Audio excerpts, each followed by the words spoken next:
2018 में एक सियासी पार्टी के लीडर को करप्शन के केस में नाअहल कर दिया गया और जेल में डाल दिया गया और वो लीडर इलेक्शन की दौड़ से बाहर हो गए, जिसके बाद सोशल मीडिया प्लेटफॉर्म्स का इस्तेमाल करके, मीडिया का इस्तेमाल करके और फौजी हलकों की हिमायत के साथ एक शख्स इक्तिदार में आया। ये लीडर एक पॉपुलिस्ट लीडर था जिसके लिए सही, गलत, सच और झूठ कुछ मायने नहीं रखता था। अगर कुछ मायने रखता था तो वो सिर्फ इक्तिदार था।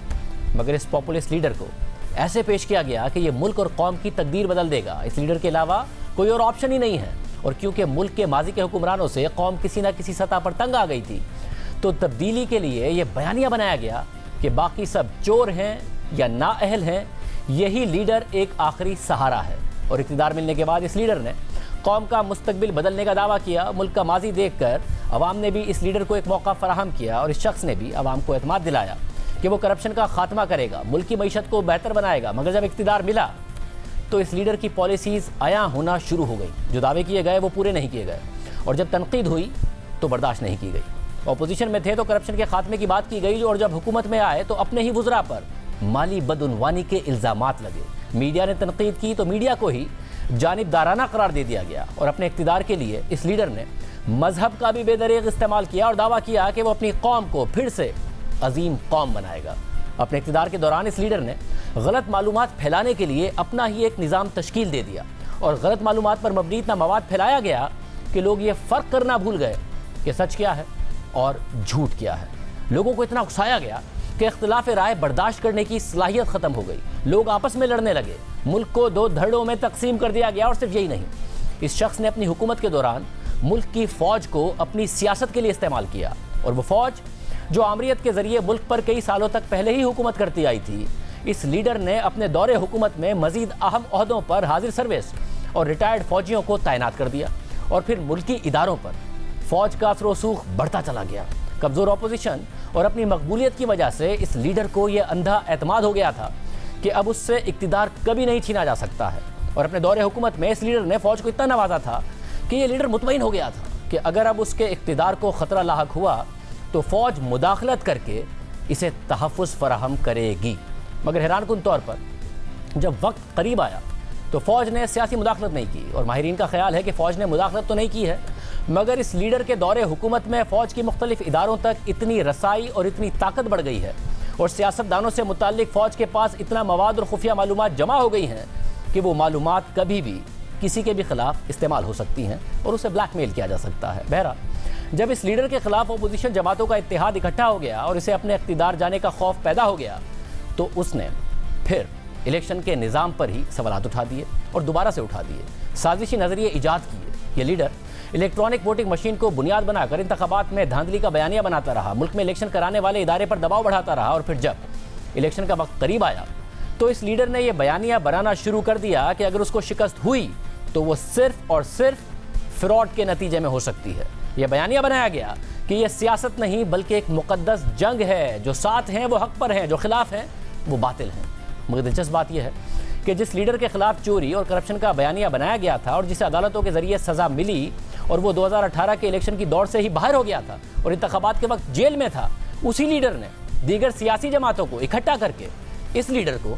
2022 में आईनी तरीके से शिकस्त दे दी है। मगर इसके बावजूद इस पॉपुलिस्ट लीडर के हामी शिकस्त तस्लीम करने को तैयार नहीं है और दावा कर रहे हैं कि मुल्क पर चोरों को दोबारा मुसल्लत कर दिया गया है और अदालतों पर तनकीद कर रहे हैं कि उन्होंने गलत फैसले दिए हैं और ये कि मुल्क की इस्टेब्लिशमेंट और मीडिया हमारे लीडर के खिलाफ हो गए हैं। आज ब्राज़ील में दाएं बाजू के पॉपुलिस्ट लीडर बोल्सोनारो को बाएं बाजू के लेफ्टिस्ट लीडर लोला दा सिल्वा ने सख्त मुकाबले के बाद शिकस्त दे दी है और वो तीसरी बार ब्राज़ील के सदर बनने जा रहे हैं। दिलचस्प बात यह है कि अमेरिका में ट्रंप को पहली मुद्दत के बाद ही इक़्तिदार से हाथ धोना पड़ा था, तो वहीं ब्राज़ील के दाएं बाजू के लीडर बोल्सोनारो ब्राज़ील के वो वाहिद लीडर हैं जिन्हें गुज़िश्ता 3 दहाइयों के दौरान दूसरी मुद्दत के लिए सदारती इंतखाबात में शिकस्त हुई है। गुज़िश्ता रोज़ होने वाले इंतखाबात में लोला दा सिल्वा ने 6 करोड़ से ज़ायद वोट्स हासिल किए जो मजमूई वोट्स का 50.9% थे, जबकि बोल्सोनारो ने 5 करोड़ 80 लाख से ज़ायद वोट्स हासिल किए जो मजमूई वोट्स का 49.10% थे। ये इंतखाबी नताइज ब्राज़ील में होने वाली सख्त और नफरत अंगेज़ इंतखाबी मुहिम के बाद सामने आए हैं। पूरी दुनिया की नज़रें इन इंतखाबात पर थी क्योंकि सदर बोल्सोनारो ने दावा किया था कि सिर्फ खुदा ही उनसे सदारत वापस ले सकता है اور انہوں نے اپنی ممکنہ شکست سے متعلق برازیل کے انتخابی نظام میں فراڈ کے امکان کا بیانیہ بنا دیا تھا، اور برازیل کا جو الیکشن کمیشن ہے اس کے سربراہ پر بھی ان انتخابات کا کافی دباؤ تھا۔ لیکن یہ پہلی دفعہ نہیں ہے کہ برازیل کے صدر بولسونارو نے 2018 کے انتخابات سے پہلے بھی بیانیہ بنایا تھا کہ اگر وہ ہارے تو اس کا مطلب ہے کہ فراڈ ہوا ہے، لیکن وہ 2018 کے انتخابات جیت گئے تھے، اور پھر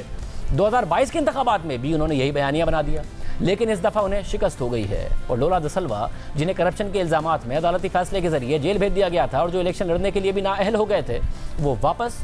برازیل کے صدر منتخب ہو گئے ہیں۔ مگر برازیل میں سیاست میں اتنی نفرت انگیزی، جھوٹ اور تقسیم پیدا ہو گئی ہے کہ لولا دا سلوا کے لیے بھی برازیل کو متحد کرنا اور دوبارہ پیروں پر کھڑا کرنا ایک چیلنج ہوگا۔ گزشتہ کچھ عرصے میں دنیا کے کئی ممالک میں جھوٹا بیانیہ بنا کر پاپولسٹ لیڈر اقتدار میں آئے، ان کے اقتدار کو غیر معمولی مقبولیت بھی ملی، لیکن وہ ممالک مزید پستی کی طرف جاتے رہے۔ مگر برازیل ان خوش قسمت ممالک میں سے ایک ہے جہاں عوام بر وقت کھڑے ہوئے اور ملک کو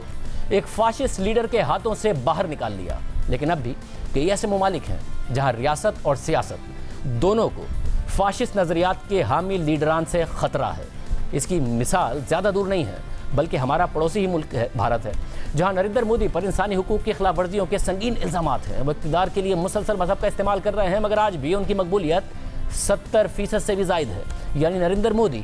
اس وقت دنیا کے سب سے مقبول لیڈر ہیں، لیکن مقبولیت کسی لیڈر کے صحیح ہونے کا معیار نہیں ہے۔ وقتی طور پر تو فاشسٹ لیڈر مذہب، حب الوطنی اور غداری جیسے کارڈز کا استعمال کر کے عوام کو بیوقوف بنا لیتے ہیں، مگر پھر انہیں وہی عوام مسترد بھی کر دیتے ہیں۔ پروگرام میں آگے بڑھتے ہیں۔ عمران خان مسلسل الیکشن کمیشن کو ہدف بنائے ہوئے ہیں۔ تحریک انصاف کی اپنی ہی چھوڑی ہوئی 8 نشستوں میں سے 7 نشستوں پر عمران خان کامیاب ہو گئے ہیں، مگر کراچی میں ملیر کی 1 نشست پر عمران خان کو شکست ہوئی تو وہ 7 نشستوں پر کامیابی کو تو شفاف الیکشن قرار دے رہے ہیں، مگر جس 1 نشست پر ہار گئے ہیں اس پر دھاندلی کا الزام لگا رہے ہیں۔ 8 الیکشن پہ میں کھڑا ہوتا ہوں اکیلا اور ساری جماعتیں مل کے میرے خلاف کھڑی ہوتی ہیں، 7 الیکشن جیتتا ہوں 8 میں سے، یہ ورلڈ ریکارڈ ہے۔ اور وہ جو کراچی میں پیپلز پارٹی جیتی، میں یہ آپ کو لکھ کے دیتا ہوں کہ پیپلز پارٹی دھاندلی اسٹیٹ مشینری کے بغیر 1 الیکشن آج نہیں جیت سکتی۔ 8 میں سے 7 الیکشن اسی الیکشن کمیشن کے ہوتے ہوئے جیتنے کے باوجود عمران خان اپنے خلاف آنے والے فیصلوں کی وجہ سے خود اپنے ہی تعینات کردہ چیف الیکشن کمشنر کے خلاف بھی غلط بیانی کر کے بیانیہ بنا رہے ہیں، اور آج بھی عمران خان نے چیف الیکشن کمشنر کو 10 ارب روپے ہٹ جانے کا دعویٰ بھیجنے کا اعلان کیا۔ یہ امپورٹڈ روپر چوروں کی ان کو خوش کرنے کے لیے جو اس نے فورن فنڈنگ کیس میں میرا نام لیا اور توشہ خانہ میں اس کے اوپر 10 ارب کا ہرجانہ بھی کر رہا ہوں، اور اس لیے کر رہا ہوں کہ اس نے سوال اٹھایا میری دیانتداری پہ۔ Imran Khan chief election commissioner کے خلاف ہٹ جانے کا دعویٰ تو کر رہے ہیں، مگر عمران خان خود ہمیشہ برطانوی عدالتی نظام کی تعریفیں کرتے رہے ہیں، تو کیا وجہ ہے کہ برطانوی اخبار فائنینشل ٹائمز کے خلاف برطانوی عدالت میں ہٹ جانا نہیں کر رہے ہیں، جس نے اپنی رپورٹ میں تحریک انصاف کی ممنوعہ فنڈنگ کے سارے حقائق سامنے رکھے تھے۔ فائنینشل ٹائمز کی رپورٹ میں تفصیل سے بتایا گیا تھا کہ کیسے چیریٹی کے پیسے سیاسی مقاصد کے لیے استعمال کیے گئے۔ ساتھ ہی یہ بھی بتایا گیا تھا کہ متحدہ عرب امارات کے وزیر نے بھی تحریک انصاف کے لیے فنڈنگ کی۔ انتہائی سنگین الزامات سامنے آئے، مگر عمران خان کوئی کارروائی نہیں کر رہے ہیں، حالانکہ عمران خان بار بار مغربی ممالک کی مثالیں دیتے ہیں۔ اس کے علاوہ آج عمران خان نے ایک اور غلط بیانی کر دی اور کہا کہ اسلام آباد ہائی کورٹ نے توشہ خانہ کیس میں نااہلی ختم کر دی۔ سکندر سلطان الیکشن کمشنر تمہارے سے بڑا 2 نمبر آدمی کبھی الیکشن کمیشن میں نہیں بیٹھا جتنے تم ہو۔ آج جو اسلام آباد ہائی کورٹ نے جو اس نے مجھے نااہل قرار دیا تھا، اس بدنیت آدمی نے عدالت نے اس کو سائڈ کر دیا، نااہلی ختم کر دی ہے۔ حالانکہ اسلام آباد ہائی کورٹ نے ایسا کچھ نہیں کیا ہے۔ اسلام آباد ہائی کورٹ نے عمران خان کی توشہ خانہ کیس میں نااہلی کا فیصلہ معطل کرنے کی درخواست مسترد کی ہے، مگر ساتھ ہی الیکشن کمیشن کو عمران خان کی میاں والی کی نشست پر ضمنی انتخابات سے روک دیا ہے۔ جسٹس عامر فاروق نے عمران خان کے وکیل سے کہا کہ الیکشن کمیشن کا فیصلہ معطل نہیں کر رہے، ضمنی الیکشن کرانے سے روک دیتے ہیں۔ ساتھ ہی عدالت نے آج الیکشن کمیشن کو آئندہ سماعت کے لیے نوٹس جاری کر دیا ہے۔